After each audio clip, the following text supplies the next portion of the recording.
akkas yeroo ta'u ifaajeen ummataa suni dhiiga ummataa kanaaf isintu itti gaafatamaa lakkaa jee dubbadhee ture gaafsan namni viidiyoo san of keessaa qabdan tokko hin beektan. Amma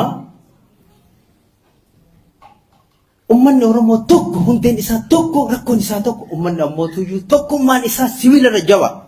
Namni ummata Oromoo dhamaasee isin hoogganoota dhaabbota dabbalee miseensa wanti dhiiga ummanni Oromoo fidatee harkaan gahe gabrumatti nu deebisee hoogganoota dhaabbota ofii keessanii dhiiga ummataati waan harka keessan gahe waliin deemtanii ummatan deemuu dadhabdanii kisaaraa ofii keessanii buuftaniin ummatallee kasaarsitanii.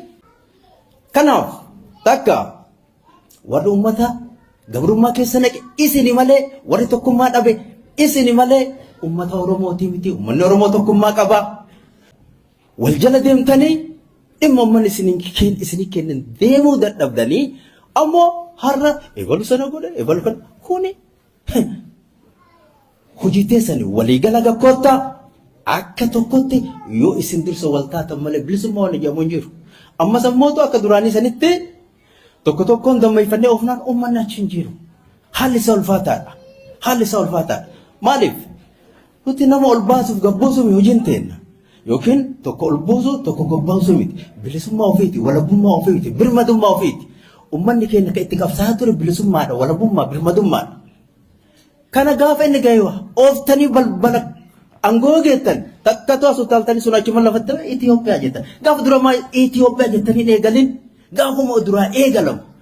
Kun uummata Oromoo qoraan godhanii erga oliin gahan Itoophiyaa jechuun hin danda'amu. Gaafa duraa nama jabaa akkamitti dhumate.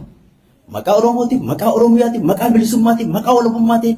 Isin duwwaa miti nuti uummata keenya onnee hidhachiifne surrii hidhachiifne wanni isin duuka hiriirsine bilisummaa ofiitiin mirga biyya ofiitiif akka biyya ofiiti gonfachiisuuf malee akka nama ol ba'angootti ol haaboof gabboo ofii miti.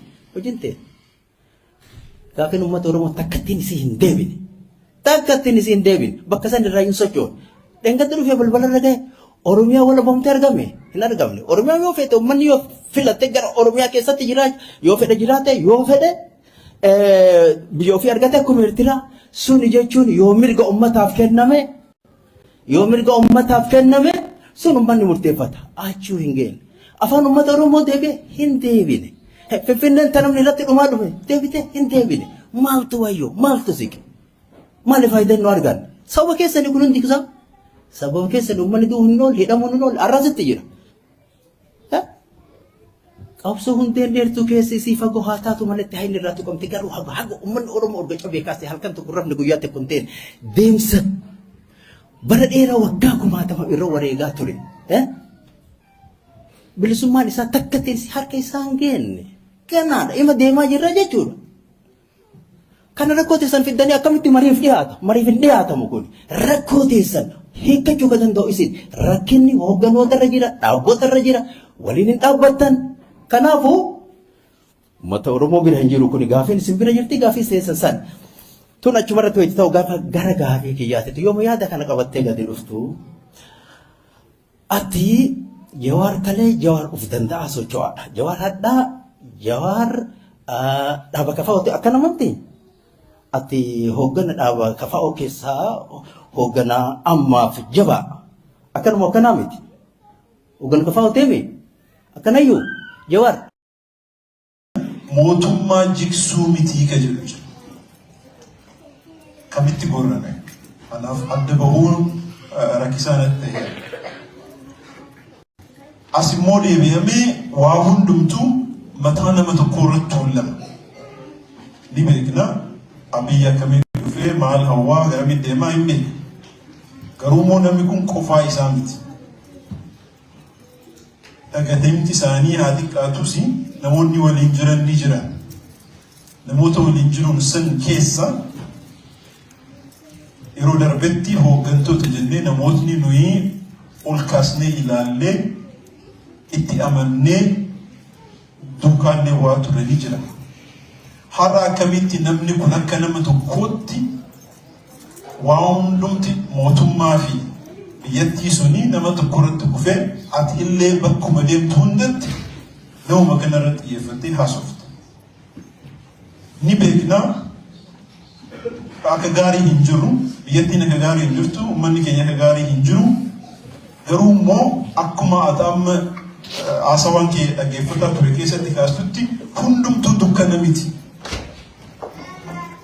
Bakka waan gaarii tokko jirtutti ukanii bakka yakki yookaan rakkinni jirtu tokkotti immoo akkuma amma deemaa jiru kana dhaadheessanii yookaan fooyyessanii yookaan fonqolchanii jijjiirama fiduu ni danda'ama jennee itti amanee deemuu dandeenya. Gama saniin qulqullinni hin jiru. Kan biraa waa xiqqoo haasa'u malee yoo haasofnu safuu qabna. Wanni sibiilitii jedhamu kun ni jira. Egaa kitaaba kana gurguruuf haasawwan kun mariin kun jalqabameen booda haalli ati warraama mootummaa keessa jiran kana itti ibsitu al tokko tokkoon nanaasisa. Namni hundumtuu mootummaa san keessa jiru ignorant yookaan arrogant jedhamee kan himamu natti fakkaatu.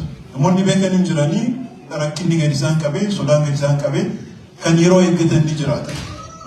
Nama keenya kana akkasitti walitti qabnee jimlaa utuu abaabru asimmoo deebinee mootummaan kuni mootummaa maqaa Oromootiin jiru nurratti kufaa jira maqaan nu badaa jira yoo jennu ofumaan of dhiigaa waan jiru sitti fakkaatu abaarri yoo maal finna wanni oguu nama abaaru namoota sun yoo achitti abaaru waa'ee keenyaa maal hima wanni sun of eeggannoo maaf dabala. Inni kabira har'a si faana haasawaa jira. Gaafiin kun ka'eera garuu irra deebi'ee cimsuu barbaadeeti. Jawaar faana haasawaa jirra moo Ofeeko faana haasawaa jirra moo kaminni adda baasnee beekuu qabna.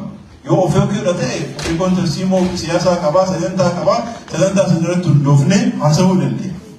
Yoo immoo akka nama dhuunfaatti Jawaar faana haasofne ta'e gargar bahiinsi Jawaariif Ofeekoo gidduu jiru utuu qulqullaa'ee bareedaa ta'a. Yoo akkasiis ta'ee Jawaar faana ajandaa nama tokkoo faana haasawaa jirra haala amma jiru kanatti. Maaliif hooggansi si duukaa jiru gadi bahee ani nama kana faana hin jira waliin mari'anne irraa yaada kan hin deeggara kan jedhu hin jiru. Marii amma calqabaa jiru kun illee akkuma amma jalaa jiru kun wanni gadi fageessinee sarara gidduu dubbisnee addaan hubannee deemaa jiru hin jiru. Wacatu baay'ata. Waama xiqqoo ta'een kahee wacatu ta'a. Wannuma ta'e viidiyoon tokko ol ka'ee sababa saniitiin akka waan nabiyyi diigamteetti ka'aa jira. Kun hin tolu. Akka nama siyaasa baratee akka nama fageessee ilaaluutti tarsiimoo baasamee wanni qeequmsi qabu qabatamaan qoramee yoo ta'e wayi har'a opiniyoonii namni tokko dubbisee kan barreesseen kaanee mootummaa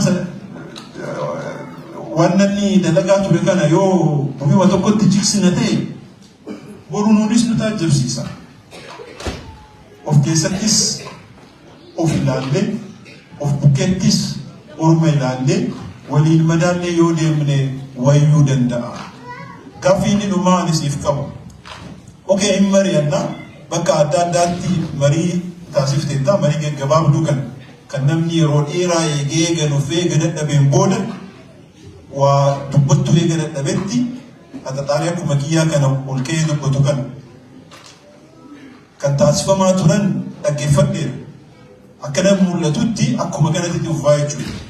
Bu'aan mariiwwan kanaa akkamittiin gadi teenyee qaboochi keessaa ba'e tokko ilaallee yaada dhuunfaa keenyatti qabnu, yaada barnootaan qabnu, yaada barreessinee yaada dubbisnee beeknurraan waliin madaalsinee gumaacha bilchaataa wayii yoo si duukaa hordofnee haala ammatiitti adeemaa jirtu kanaan si duukaa deemnu ta'e gumaacha akkamiin taasisuu dandeenya?